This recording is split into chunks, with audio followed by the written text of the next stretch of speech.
আসসালামু আলাইকুম।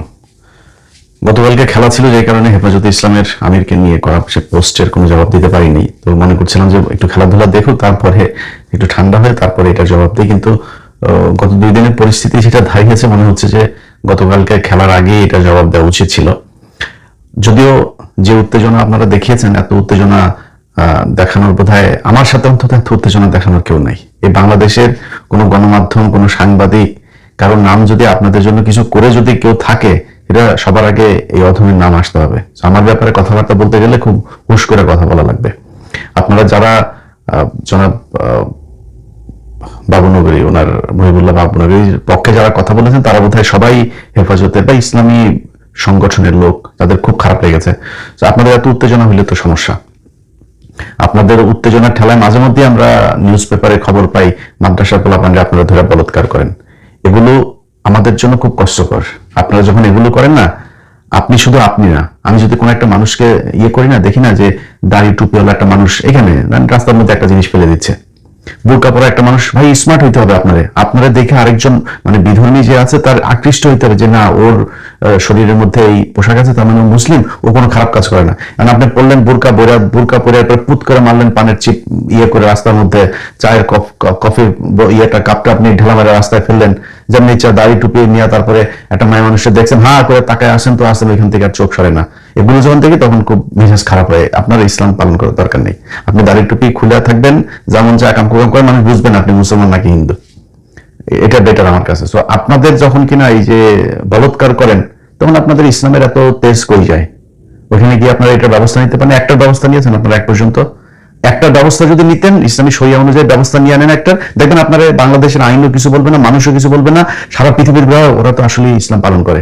আমি আপনার ইসলাম যদি নাকি আবার এমন এমন কিছু দেশ আছে না, ওই দেশের ওই আইন, শরিয়া আইন সব ওইখানে অন্য মানুষের জন্য, রাজ পরিবারের জন্য কোনো শরিয়া আইন নাই। রাজ পরিবার যা মনে চায় তাই করতে পারে। ওইটা তো ইসলাম বলে না। ইসলাম মানেই জামাত ইসলাম না, ইসলাম মানে হেফাজতে ইসলামও না। তো আপনারা যা বলবেন সেটাই ইসলাম হিসাবে আমাদের মেনে নিতে হবে, এটা মনে করি না। আপনারা যে কত বড় ইমানদার আর কত বড় ইসলাম পালনকারী, এটা আমরা হেফাজতের রাতে দেখেছি। হেফাজতের রাতে ওই ঘটনায় বাংলাদেশের বহু মানুষের জীবনে পরিবর্তন এসেছে। আমি সেই রাতে ভোর 5টা বা 4টা আমার বাসায় অফিসের গাড়ি গিয়েছে। আমি আসার পথে আমি রাস্তা সব ব্লক, পুরো রাস্তা একদম উত্তরা থেকে পুরো এলাকার সব রাস্তা বন্ধ, শেষ, মানুষ ঢোকার অবস্থা নাই। এরপরে হেফাজতে ইসলামের এক কর্মী আমাদের গাড়ির পাশে এক পাশে বসে, তারপরে জানলা খুলে তার ওই পতাকা ধরে, তারপরে চিল্লাইতে চিল্লাইতে আমার নিয়ে এসে পার করে দিছে।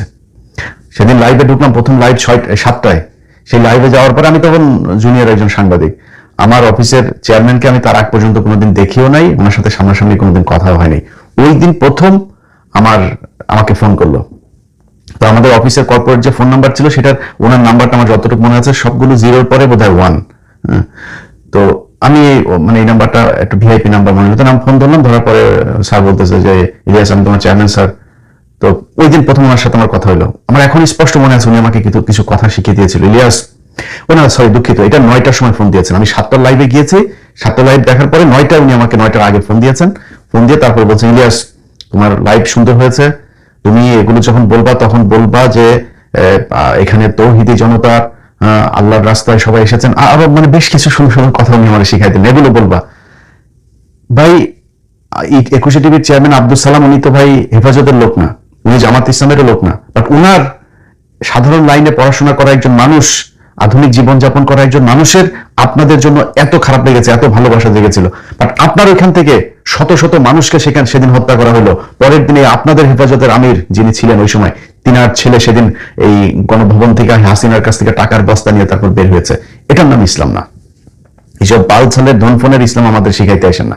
আপনারা যেটা করেন, এই বাংলাদেশের যে কোনো ক্রান্তি লগ্নে, এই 24-এর যে আন্দোলন, সেই আন্দোলনেও এই দেশের দাড়ি টুপিওয়ালা মানুষের যে অবদান, এটা সারা বাংলাদেশের মানুষ জীবনে কোনোদিন ভুলবে না। কিন্তু আপনাদের যারা কিনা এগুলো বিক্রি করে তারপরে খান, এদেরকেও কিন্তু আমরা চিনি। আপনাদের এই গেল নির্বাচনের সময়ও আপনারা কে কে বিক্রি হয়েছেন কার কার কাছে, এখনো পর্যন্ত আপনাদের এই যে জমিয়তে উলামায়ের কোন নেতা ওই ভারতীয় দূতাবাসে গিয়া তারপরে লোক পাঠায় সাক্ষাৎ করে আসেন, এগুলো কিন্তু আমরা জানি, বাট কিছু বলি না, আমরা বলে লাভও নাই। সবাই 24-এর পর থেকে জামাত বলেন, বিএনপি বলেন, আর যত পার্টি আছে এনসিপি বলেন, সবাই মোটামুটি ওই আওয়ামী লীগ এগুলোর মিলায় এখনো দেশে যা চলছে আমরা এখনো জানি না। আরো 2-4টা মাস অপেক্ষা করব, ওরা দেখবো আসলে কি নাটক করতেছে নাকি চীন, পাকিস্তান, টার্কি, যুক্তরাষ্ট্রের সাথে আসলে কোনো ডিল হচ্ছে। আমরা যখন আমেরিকার কথা বলি না, আমেরিকার কথা বললে আপনাদের অনেকের মানে মাথাটা গরম হয়ে যায় না? এই যে আমেরিকার সাথে আপনার বোয়িং কেনার হয়েছে, এটা নিয়ে অনেকের করে না যে আমেরিকার সাথে কেন। ভাই আমি মানে আমেরিকার অনেক পলিসি আছে যেগুলো নিয়ে আপনি সমালোচনা করতে পারবেন, বাট আমার বাংলাদেশের প্রেক্ষাপটে যদি বলেন, এই যে 24-এর যে আন্দোলন, শেখ হাসিনা বাংলাদেশ থেকে বেরিয়েছে না, এটার পেছনে যদি 50% আপনার অবদান থাকে, 50% অবদান আমেরিকার আছে। এগুলো অনেক কিছুর সাথে আমরা নিজের হতো ছিলাম, সো আমরা জানি যে আমেরিকা কি কি করেছে। আমেরিকা থেকে প্রতি বছর আপনার দেশে $5 বিলিয়ন রেমিটেন্স যায়। পৃথিবীর কোন দেশ থেকে যায়? ভারত আপনারা কয় টাকা দেয়? তো আপনি ভারতের কথা শুনে তারপরে আমেরিকার কাছে আপনি বোয়িং কিনছেন, মনে করেন কিছু বেশি টাকায় বোয়িং কিনছেন, তো সমস্যা কোথায়?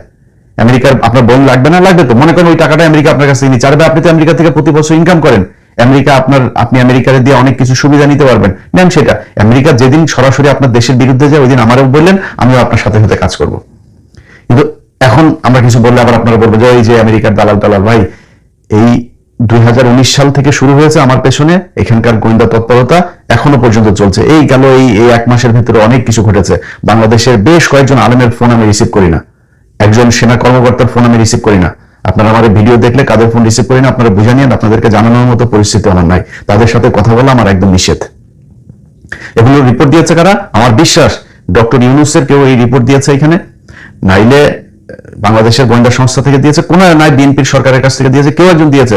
তারা চায় না এই দেশের যে আলেমরা এখনো পর্যন্ত জেলখানায় আছে সেই মানুষগুলো জেল থেকে বের হোক। হাসিনার যে জঙ্গি নাটক, আমাকে এখানকার সংস্থার সরাসরি জিজ্ঞেস করেছে যে তুমি এদের সাথে তোমার কিসের? আমরা এদের সাথে আমার কোনো যোগাযোগ মানে সম্পর্ক নাই, বাট এদের উপরে অবিচার হয়েছে, আমি ন্যায় বিচার চাই। বলছে কি হয়েছে? আমি তখন কয়েকটা ঘটনা বললাম যে দেখো এদের সাথে এই ঘটনাগুলো, এগুলোর মাধ্যমে তাদেরকে জঙ্গি বানানো হয়েছে, কিন্তু এই ঘটনাগুলো সব এই লাস্ট প্রিভিয়াস যে রিজিম ছিল সেই রিজিমের তৈরি করা আর্টিফিশিয়াল ড্রামা। সো এটা সত্যি কথা না। তোমরা নিজেরা করো, অনুসন্ধান করো। যদি নাকি তোমরা এখানে আমাদের কোথাও যদি আমার থাকার পার্ট নেওয়ার যদি কোনো সুযোগ থাকে আমারে বলো। আমি সেই ইলিয়াস হোসাইন এখানে বসে আছি, এই দেশের আলেমদেরকে বাঁচানোর জন্য নিজের জীবনের উপরে ঝুঁকি নিয়ে তারপরে কথা বলেছে। আমার যদি কোনো বিপদ হয়, আমার যদি কোনো ক্ষতিও হয়, আমার যদি মৃত্যু হয়, সেটার জন্য আপনাদের কারণে হয়েছে, আমার ব্যক্তিগত কোনো কারণে। আমি যদি চাইতাম এখানে বহুত সুখে শান্তিতে থাকতে পারতাম, আপনাদের নিয়ে কথা বলার দরকার নাই। তো আপনাদের কতজন আলেম আর কতটা আলেমদের সংগঠন এই লোকগুলোর জেলখানা থেকে বের করার জন্য কাজ করেছেন, আর আমি ইলিয়াস হোসেন কতটুকু করেছি, এটা এখনকার যে আইনমন্ত্রী আছে এই আইনমন্ত্রীরা জিজ্ঞেস করেন, ওনারা যা জিজ্ঞেস করেন যে ভাই ইলিয়াস আপনার কাছে কি কি ব্যাপারে সহযোগিতা চেয়েছে, আপনি কি কি সহযোগিতা করেছেন, ওনার কাছে জিজ্ঞেস করেন, উনি আপনারা বলতে পারবে। আরো 2-4 জন আলেমের নাম আছে, তাদের নাম বলা আবার এখন নিষিদ্ধ, কারণ তাদের সাথে আমার কথা বলা নিষেধ। অতএব এই পরিস্থিতির মধ্যে থেকে তারপরে আমি ইলিয়াস হোসেন আমার সোশ্যাল মিডিয়াতে যে ভিউ ব্যবসা করি না, এই ভিউ ব্যবসা করি। তো আপনাদের সবাই হলো গিয়ে ইউটিউবে কারোর মনিটাইজেশন নাই, ইউটিউব থেকে কেউ টাকা পয়সা কিছু খায় না, অন্য সবাই ইউটিউবে ফ্রি সার্ভিস দেয়, আমি একমাত্র টাকা পয়সা খাই। সো এটা মেনে নিয়ে তারপরে এখানে টিকে আছে। আমি ফেরেশতা না, আমি একজন মানুষ, আমার অনেক দোষ থাকতে পারে। এবার সবশেষ আপনার গতকালকের পোস্টের ব্যাখ্যায় আসি। দেখেন আমার চাইতে আমি ইসলামী বিশারদ না, বিশেষজ্ঞ না, বিশাল আকারে রিসার্চ করি তাও না, আমি অল্প স্বল্প কিছু জিনিস পড়ার চেষ্টা করি। সূরা কাহফের বাংলা অর্থটা নিশ্চয়ই আপনারা জানেন, যারা এই হযরত বাবুনগরীকে নিয়ে যাদের অনেক ভালোবাসা তারা সবাই এটার ব্যাখ্যা আমার চেয়ে ভালো জানেন। তো রাসূল সাল্লাল্লাহু আলাইহি সাল্লামের উপরে প্রায় আধা মাস কোরআন নাজিল বন্ধ ছিল। কেন বন্ধ ছিল? কারণ উনি একটা ভুল করেছিলেন। আবারও রিপিট করি, উনি একটা ভুল করেছিলেন। কি ভুল? সেটা হচ্ছে উনি ওনার কাছে ওই সময়ের কিছু বিধর্মীরা তার কাছে একটা প্রশ্ন করেছিল যে আপনি যদি এই 3টা প্রশ্নের জবাব দিতে পারেন তাহলে আমরা ইসলাম ধর্ম গ্রহণ করব। তখন উনি বলেছেন ঠিক আছে, তোমাদেরকে কালকে জবাব দেওয়া হবে। জাস্ট খালি ইনশাল্লাহ কথাটা বলেন নাই, আল্লাহর উপরে ভরসা না করে উনি নিজে বলে ফেলেছেন আমি তোমাদের জবাব দিব। এই জন্য কোরআন নাজিল বন্ধ ছিল প্রায় 16 দিন। আচ্ছা, এবার আপনি আমারে বলেন, এই যে আমি বললাম এটার জন্য আমি এখন আগে তওবা করে নিই, যে আমি ভুল করেছে বললাম, এটার জন্য তওবা করছি, আল্লাহ যেন মাফ করে দেন। আল্লাহ রাসূল এর চাইতে পৃথিবীর মধ্যে ওনার কাছে প্রিয় তো আর কেউ নাই। উনি ওনাকে দিয়ে এই ভুলটা না করাইলে পারতেন না? ভুল করাইছেন কেন? ভুল করাইছেন এই জন্য যে উনি আর আল্লাহ এক না। আল্লাহ আল্লাহ, আল্লাহর সাথে পৃথিবীর কোনো কিছুকে শেয়ার করা যাবে না, কোনো কিছুকে আপনি প্যারালালি চিন্তা করতে পারবেন না, এটা যেই হোক।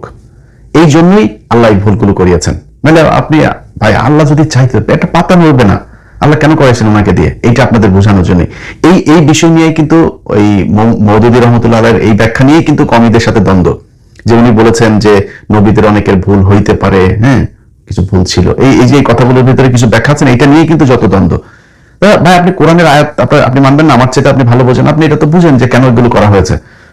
আপনি একজন হেফাজতের সর্বোচ্চ নেতা বলেন, আর জামাত ইসলামের সর্বোচ্চ নেতা বলেন, আর আমি অধম বলেন, আর পৃথিবীর যত বড় ইসলামী নেতাই বলেন, সবাই ভুল করবে, ভুল হবে, কারণ আপনি আমি মানুষ। ওনার ভুল হইতে পারে না, ওনার কোনো ভুল নাই, ওনারে নিয়ে সমালোচনা করাই যাবে না, বিষয়টা এরকম না। বাট আমি এই কথাগুলো হয়তো আসতো না। এই কথাগুলো কেন বলছি, যে ধরেন এই গত 2 দিনে আপনাদের যত হয়েছে, মানে আমি ওইটার জবাব দেওয়ার চাইতে ওইটা একটা পোস্ট করলেই হয়ে যেত। এত কথা বলার কারণ হচ্ছে আপনারা এই কাজগুলো করেছেন, এই কারণে এত কথা বলছে। আপনাদের আলাপ আলোচনায় মনে হয় যে উনি হচ্ছে গিয়ে ফেরেশতা, ওনার কোনো ভুল হবে না, উনি কোনো মানে আহার নিদ্রা কোনো কিছু নাই, উনি সবকিছুর ঊর্ধ্বে, এরকম মনে হচ্ছে। যে পোস্টটা করা হয়েছে সেই পোস্টের মধ্যে সবশেষ লেখা আছে, কি লেখা আছে, যে যদি অনুমতি পাই তাহলে বিস্তারিত জানাবো। ওই পোস্টটা করা হয়েছে রাত 3টা বা 4টার সময়, বাংলাদেশ মানে আমেরিকান সময়। এটা দেখেন, পোস্টটা দেখলে বুঝবেন ওই সময় আমেরিকায় কয়টা বাজে, তখন জানবেন। মানুষ জিজ্ঞেস করেন যে এই বাংলাদেশ সময় দুপুর 1টা বা 2টায় আমেরিকায় কয়টা বাজে। তো পোস্টটা করার পরে আমি ঘুমিয়ে থাকা অবস্থাতেই আবার এই পরিস্থিতি দেখে আমার অ্যাডমিন সেই পোস্ট ডিলিট করে ফেলেছেন। তো আমার ফেসবুক পেজ আছে অনেকগুলো এখন। এটাই যে ইউনুস বন্ধ করার পরে আমার মনে হলো যে আমি তো একটা দিয়ে আমার হবে না, কারণ একটা সমস্যা হলে আমার একাধিক পেজ রাখতে হবে। আমার এখন 2.3 মিলিয়নের একটা, 1.5 মিলিয়নের একটা, 1.1 মিলিয়নের একটা, 630 কে একটা, 550 কে একটা, 170 কে একটা, আরো 3-4টা আছে। তো আমি মূলত 2.3 যে পেজ, ওই পেজ আমি এককভাবে পোস্ট করি। ওখানে খালি একজন আছে, সে পোস্ট করে না, কারণ ওইটার কিছু ভায়োলেশনস আছে, সেগুলোর জন্য আমি ওই পোস্টটা খুব সাবধানে ইউজ করি, এবং আমি ওইটার আমার মাস্টার পেজ হিসেবে রেখেছি। ওইটাতে যদি কিছু লিখি, ওইটার মনে করে নেবেন যে ওইটা আমি। এর বাইরে আমার যতগুলো পেজের কথা বললাম, এরকম অনেক পেজে আমি মাসেও একবার ঢুকি না, এরকম। বাট ওই পেজ আমারই, আমার অ্যাডমিনরাই, আমার অ্যাপ্রুভড অ্যাডমিনরাই চালায়। তারা নর্মালি আমি যেরকম চিন্তা ভাবনা করি এগুলি। তো গতকালকের পোস্ট নিয়ে আমি আমার অ্যাডমিনরা জিজ্ঞেস করছিলাম যে ভাই এটা নিয়ে এই পোস্টটা তো এটা করে ফেললেন, এটা ঠিক হলো? তখন ও আমার বললো যে ভাই আমার তো এই সংগঠনেরই, ওনার সংগঠনের একজনই কিছু তথ্য দিয়েছে, ওই তথ্যগুলো আজকে দিচ্ছে না, দিলে আরো বেশি বিতর্ক হয়ে যাবে, পরে আবার আমার কাপড় টাপড় বানায় ফেলতে পারে, যে কারণে আর আজকে বলছি না। তো এটা দেওয়ার পরে আমি এই জন্যই লিখছি যে আপনি ঘুম থেকে উঠলে তারপরে আপনার পারমিশন নিয়ে তার বাড়তি পোস্ট করবো। তো এই হয়েছে ঘটনা। যাই হোক, এখন ওর হয়েছে যে আমি নির্বাচনের সময় ওনার বিরুদ্ধে একটা পোস্ট করছিলাম, মানে সাধারণ একটা পোস্ট, বাট ওনার বিরুদ্ধে। সেই পোস্টটা করার একটা কারণ ছিল। কারণটা হচ্ছে এই যে এই একটা ভিডিও আপনারা দেখেন, এই ভিডিওতে উনি কিছু কথা বলছিল, এইটা শুনে তারপরে আমি আমার বক্তব্য শেষ করি। আওয়ামী লীগ উত্তম, আওয়ামী লীগের দুর্ন মাদ্রাসার দুশ্মন, জমাইতে দিয়েছে না কোন মাদ্রাসার দুশ্মন, হয়ে যায় পছন্দ হইতে আল্লাহ নেবেন। যদি এই ফেরোমেন যদি এই হুকুমত কায়েম করে, তাহলে দেওবন্দি আলোচনা জামাত কোনো মাদ্রাসা লাগছে তারা চাইবে এই বক্তব্যটা ওনার নির্বাচনের আগের। তো নির্বাচনের আগের একটা বক্তব্য উনি যেটা বলেন, সেটা এটা নিয়ে আপনাদের পক্ষে বিপক্ষে অনেক মতামত থাকবে। বাট আমি ওনার এই বক্তব্যটার বিরুদ্ধে করেছিলাম, যে কারণে অ্যাডমিন মনে করেছে ওনার বিরুদ্ধে হয়তো আমি খুব অ্যাটাকিং গেলেও কোনো সমস্যা নেই। দেখেন, হেফাজতে ইসলামের এই যে ব্যক্তি, এই ব্যক্তিরও কিন্তু এই সংগঠনে অনেক অবদান আছে। বিশেষ করে গেল 16 বছরে হযরত জুনায়েদ বাবুনগরী, আমারে যদি বাংলাদেশের আলেমদের মধ্যে বলেন যে শ্রেষ্ঠ, মানে শ্রেষ্ঠ আলেম তো না, মানে সবচেয়ে বেশি মানে কট্টর ভাবে যিনি মানে নীতি নৈতিকতা বোধকে ধরে রাখেন, তিনি হচ্ছেন হযরত মাওলানা জুনায়েদ বাবুনগরী, যিনি এই শফি সহ ওনার ছেলের এদের পাল্লায় না পড়ে, টাকা পয়সা লোভ না করেও মৃত্যু পর্যন্ত হাসিনার বিরুদ্ধে কথা বলে গিয়েছেন। উনি একমাত্র হেফাজতের নেতা যিনি কিনা এই হাসিনাকে যেই কওমি জননী উপাধি দেয় আপনার এই সব শফি টফিদের ছেলেরা, উনি এটার প্রতিবাদ করেছেন, সেখানে জানো নাই। এই জন্য উনি আমার সবচাইতে, আমার চোখে দেখা, আমি ওনাকে একদম সরাসরি দেখেছি, ওনার সাথে হ্যান্ডশেক করার সৌভাগ্য আমার হয়েছে 5 তারিখে। তো ওনার উনি মানে ওনার ওনার তুলনা বাংলাদেশে নাই, আমি ওনাকে এত পছন্দ করি। তো তারপরে আমার মনে হয় ধারাবাহিকতাটা কিছুটা হলেও এই বর্তমান যিনি মহাসচিব আছেন তিনি ধরে রেখেছেন। সো ওনারে নিয়ে যা মনে চায় তাই আমি বলবো। এটা বিশ্বাস করার আগে আপনার একটু আমার নিয়ে তো হিসাব করা দরকার, আমি কে এটা তো আপনার নিশ্চয়ই আপনি জানতে বাকি নাই। এটাই হচ্ছে গিয়া ওনার এই কালকের পোস্টের মূল বিষয়। তো ও আমার কাছে পারমিশন চাবে, সে পারমিশন তো আর আমি দিই নাই, এখানে আপনাদের আর বিস্তারিত আর কোনো কিছু জানানো হয়নি। তবে একটা জিনিস বলে রাখি ভাই, আপনাদের জামাত ইসলামের কিছু সমর্থক এবং হেফাজতে ইসলাম সহ এই কওমি ঘরানার কিছু সমর্থক, আপনাদের ভেতরে কিন্তু একটা বিশাল অংশ বিরাট বড় অঙ্কের টাকা পয়সা নিয়ে তারপরে চলে। সো অতিরিক্ত গুতাগুতি লাগানোর জন্য কিন্তু এই টাকা পয়সা দিয়েই কিন্তু বাঁধানো হয়। আপনার সর্বোচ্চ সম্মানিত এক নেতারে একটা বলাবে, ওনারে দিয়ে আরেকটা বলাবে, এগুলি নিয়ে তারপরে নিজেদের মধ্যে গ্যাঞ্জাম হবে। কিন্তু আমার মনে হয় এটা নিয়ে আপনাদের সর্বোচ্চ যারা নেতা নেতৃত্ব আছেন তাদের বসা উচিত এবং আপনাদের কর্মীদেরকে সেই অনুযায়ী ইনস্ট্রাকশন দেওয়া উচিত যে এটা করা যাবে, এইভাবে কথা বলা যাবে, এইভাবে বলা যাবে না। এটা করলে ওই যে যারা টাকা পয়সা নিয়ে আছে না, এরা তখন আর এই ভেজালটা লাগাইতে পারবে না। তো এটা আপনারা করে দেখতে পারেন। তবে এর মাঝখানেও যারা এই টাকা পয়সা নিয়ে তারপরে রয়ের হয়ে কাজ করেন, আওয়ামী লীগের হয়ে কাজ করেন, বিভিন্ন এজেন্সির হয়ে কাজ করেন, তারাও কিন্তু দাড়ি টুপি আছে আপনাদের মতোই দেখতে। সো এগুলোর এই বিষয়ে আপনাদের করতে হবে, যারা কিনা আপনাদের ভেতরে থেকে তারপরে দেশের ভেতরে অস্থিতিশীল পরিস্থিতি তৈরি করতে হয়, ইসলামকে বিতর্কিত করতে চায়, যে ভারতীয় আগ্রাসনকে আবার বাংলাদেশে প্রতিষ্ঠিত করতে চায়, আওয়ামী লীগের বয়ান প্রতিষ্ঠিত করতে চায়, তাদের ব্যাপারে সাবধান হতে হবে এবং তাদেরকে আপনাদের চিহ্নিত করে মানুষের সামনে দেখাই দিতে হবে। আপনার দলের কেউ একজন আপনার দাড়ি টুপিওয়ালা কোনো একজন ওই বাচ্চাদের বলৎকার করবে আর আপনি কিছু বলবেন না, এটার নাম ইসলাম না। আমি কিন্তু সেই ব্যক্তি যে আপনাদেরকে প্রচন্ড সম্মান করি, আবার এই আপনাদেরকে ভিতরে যারা কিনা মানে জাউরামি যেগুলি করেন ওগুলিও কিন্তু আমি কিন্তু সবচেয়ে বেশি প্রকাশ করি। এর আগে আপনাদের এই কওমি ঘরানারই এক আলেম পীর সাহেব, তারে নিয়ে আমি বহুত লেখালেখি করেছি, বক্তব্য দিয়েছি। তো তারা নিয়ে বললে নাকি আমি নাকি ধ্বংস হয়ে যাবো, এই সেই হবে, বহুত কথাবার্তা তারা বলেছে। এই দেশের এই দড়ি বাবা, তেল বাবা, তারপরে বিড়ি বাবা, ল্যাংটা বাবা, এদের সবাই ল্যাংটা করার পিছনে কিন্তু এই অথমের হাত আছে। আমি যখন ক্রাইম রিপোর্টার ছিলাম না, আমার বিশাল একটা অংশ ছিল এই মাজার টাজার, এই পূজারি টুজারি এগুলোরে মানে ধ্বংস করে তারপরে একটা সঠিক ইসলাম বাংলাদেশের মানুষের কাছে গ্রহণযোগ্য করে তোলা। এটার জন্য আমি বাংলাদেশে থাকতে অনেক, আমি আজকে থেকে করি না, এটা বহু আগে থেকেই করি।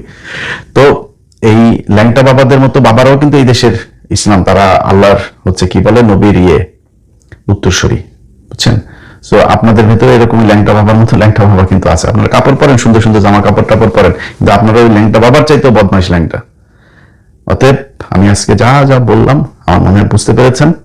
আমি ইদানিং যে কাজটা সবচেয়ে বেশি করি, অন্যের সমালোচনা করার চেয়ে আমি ইদানিং আমার নিজের, মানে বিশেষ করে ঘুমানোর সময় আমি মনে হয় 1 ঘন্টা টানা আমি আমারই নিয়ে সমালোচনা করি, এবং আমি এই সমালোচনামূলক কথাবার্তা, বক্তব্য এগুলো অনেক কমাই দেবো। খুব গঠনমূলক, নিজের মানে আয়ত্তের ভেতরে, নিয়ন্ত্রণের ভেতরে নিজেকে রেখে তারপরে